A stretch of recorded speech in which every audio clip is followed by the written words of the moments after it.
In this opportunity, which is our first message, that I want to reflect, I want to invite you actually to reflect together on how this year is going to be.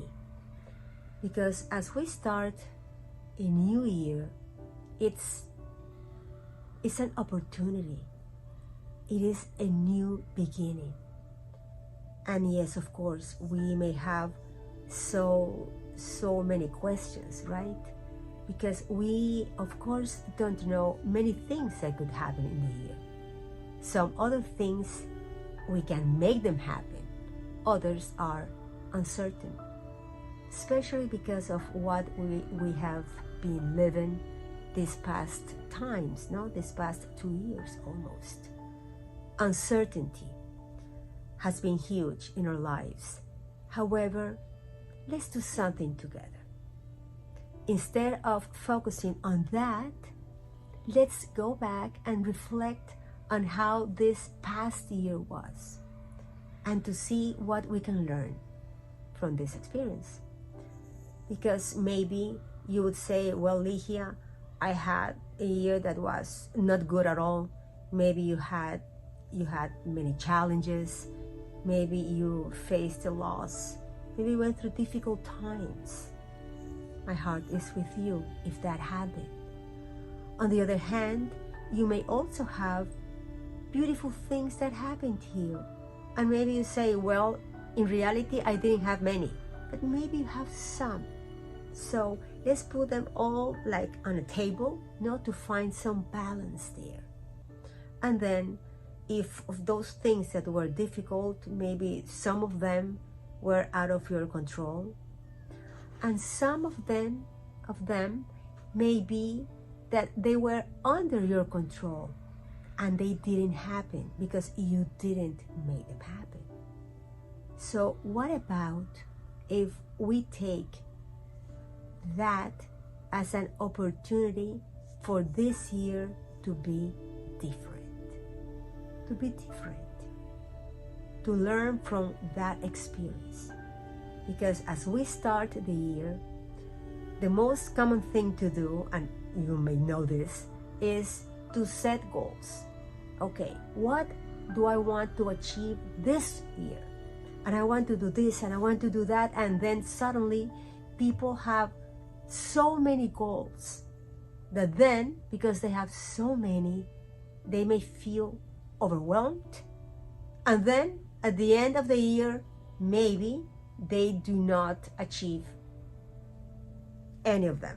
Sometimes some of them, but sometimes they do not achieve them because they had that sensation of being overwhelmed.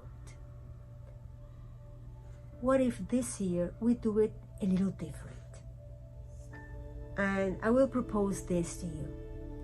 What if you decide, how do you want to live the year?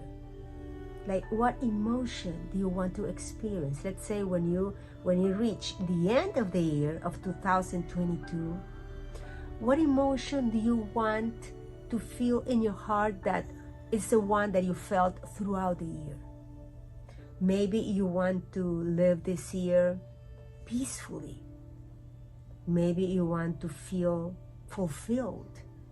Maybe you want to be grateful. Any of those things. So once you make that decision, how do you want to live this year?